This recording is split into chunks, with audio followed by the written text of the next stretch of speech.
আসসালামু আলাইকুম। শিমু কিচেনে সবাইকে স্বাগত জানাচ্ছি। আজ আমি আপনাদের জন্য নিয়ে এসেছি সবাই বরাত স্পেশাল এবং সবচেয়ে সহজ একটা রেসিপি, সুজির হালুয়া বা সুজির বরফি। সবাই বরাতে যত রকমের হালুয়া আছে তার মধ্যে কিন্তু এই সুজির হালুয়া বা বরফিটা কিন্তু সবথেকেই সহজ।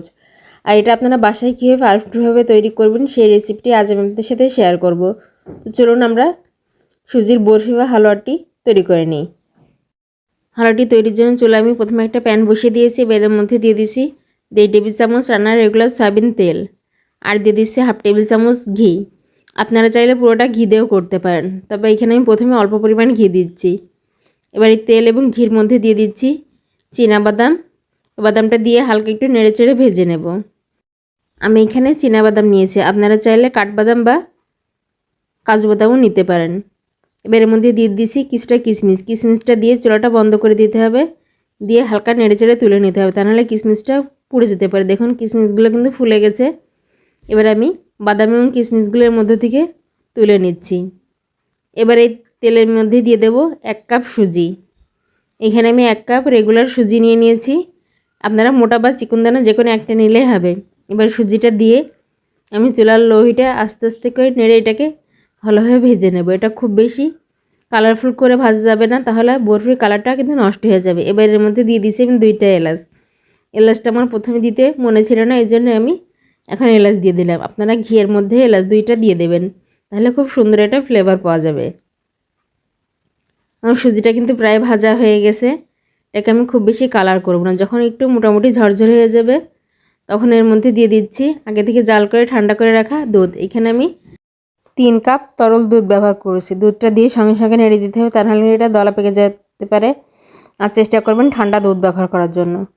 আমি দুধটা দিয়ে ভালোভাবে মিশিয়ে নিয়েছি। এবার আমি বাকি দুধটুকু এর মধ্যে দিয়ে দিলাম। এবার চুলার আঁচটা আমি মিডিয়াম টু লোতে রেখে অনবরত নেড়ে চেড়ে সুজিটাকে প্রথমে একটু জাল করে নেব। আমি এখনও কিন্তু চিনিটা দিইনি, কারণ চিনি আগে দিলে সুজিটা সিদ্ধ হতে একটু সময় লাগে, এই জন্য আমি আগে সুজিটাকে কিছু সময় একটু জাল করে নেব। এতে করে সুজিটা ভালোভাবে সেদ্ধ হয়ে যাবে। এই পর্যন্ত অনবরত নাড়তে থাকতে হবে, তা না হলে কিন্তু এটা তলায় লেগে যেতে পারে। দেখুন এটা কিন্তু অনেকটা আঠালো হতে শুরু করেছে আর সুজিটাও সেদ্ধ হয়ে গেছে। এবার এর মধ্যে আমি দিয়ে দিচ্ছি 1 কাপ চিনি। এখানে মিষ্টিটা আপনারা আপনাদের স্বাদ অনুযায়ী দিয়ে দেবেন, যে যেমন মিষ্টি খেতে পছন্দ করেন ঠিক ততটাই মিষ্টি দিয়ে দেবেন। চিনিটা দিলে এটা আবার একটু পাতলা হয়ে যাবে, কিন্তু এটাকে নেড়েচেড়ে আবারও শুকিয়ে নিতে হবে। দেখুন আমি কিন্তু এটা অনবরত নেড়েচেড়ে দিচ্ছি। এবার এর মধ্যে দিয়ে দিচ্ছি 1/4 চা চামচ লবণ। মিষ্টি খাবারে যারা লবণ পছন্দ করে না তারা চাইলে লবণটা স্কিপ করতে পারেন, তবে আমি মিষ্টি খাবারে লবণটা দিই, এতে করে আমার মনে হয় মিষ্টির স্বাদটা বেড়ে যায়। এবার দিয়ে দিচ্ছি সেই ভেজে রাখা কিশমিশ। কিশমিশটা দিয়ে আবারও ভালোভাবে মিশিয়ে নিচ্ছি। এবার দিয়ে দিচ্ছি ভেজে রাখা বাদাম। বাদামগুলো খোসা ছাড়িয়ে নিয়েছি। বাদামটা দিয়ে আবারও ভালোভাবে নেড়ে চেড়ে নিয়েছি। দেখুন এটা কিন্তু আঠালো হতে শুরু করে দিয়েছে। যারা হালুয়া তৈরি করবেন তারা এই পর্যায়ে এটা চুলা থেকে নামিয়ে নিতে পারেন, কিন্তু যেহেতু আজকে আমি বরফি তৈরি করব সেজন্য এটাকে আমি আরও একটু জাল করব। এই পর্যায়ে এখানে দিয়ে দিচ্ছি 1 টেবিল চামচ ঘি। ঘিটা দিয়ে ভালোভাবে নেড়েচেড়ে মিশিয়ে নিতে হবে। এ পর্যায়ে ঘিটা দিলে ঘির ফ্লেভারটা খুব ভালোভাবে পাওয়া যায়। দেখুন এটা কিন্তু প্যান থেকে ছেড়ে আসতে শুরু করেছে। আমি আরও কিছু সময় এটাকে ভালোভাবে নেড়েচেড়ে নেব।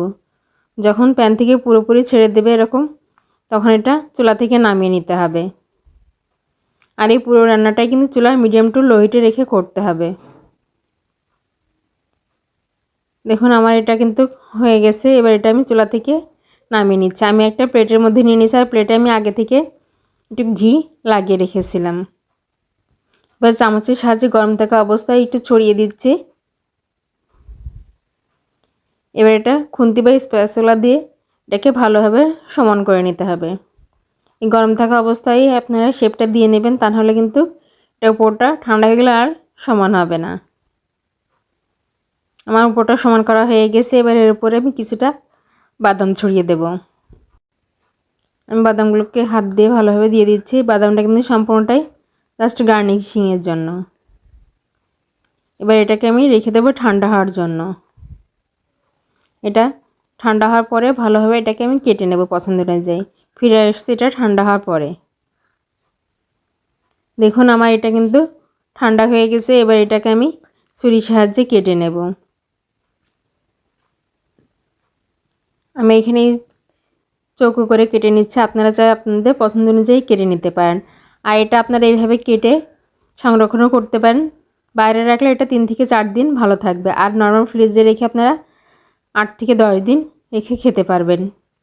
আশা করছি আমার আজকের এই হালুয়া তৈরির রেসিপিটি সবার খুব ভালো লাগবে। আর ভালো লাগলে প্লিজ আমার চ্যানেলটি সাবস্ক্রাইব করবেন।